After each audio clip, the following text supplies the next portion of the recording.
يا جماعه قررنا ناكل سمك، بس مش هنجيب بقى رز من بره. احمد اخويا قرر هو اللي هيعمل الرز، والنهارده احمد هيبقى الشيف مش انا.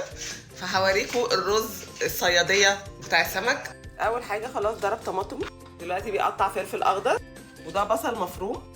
يوصف لنا بقى هتعملوه ازاي. اول حاجه بنحط شويه زبده معاها شويه زيت صغيرين، وبعد كده بنبتدي نحمر البصل كويس. تمام. بعد ما بنحمر البصل بنبتدي ننزل عليه بالاضافات بتاعتنا. الفلفل طبعا يكون جاهز، والليمون متقطع. الليمون مع الفلفل. مره اشوف حوار الليمون سلايس في الرز دي بيدي طعم خطير بصراحه للرز. بصله، وبعد البصله ما اتسبكت حطينا معاها الفلفل والليمون، وبعد كده نزلنا بالطماطم، التوابل او بهارات خفيفه. ماشي. بعد كده خلاص بقى بننزل بالرز ونبتدي ان احنا نقلب فيه خفيف، يبتدي يتشرب، وبعد كده بنحطه على نار هاديه، وشكرا كده الرز تمام. خلاص يا جماعه الرز استوى. رز، بابا غنوج، سلطه خضراء، سمك مشوي.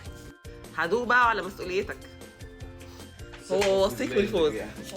جربوه، حوار الليمون ده عامل فرق جامد.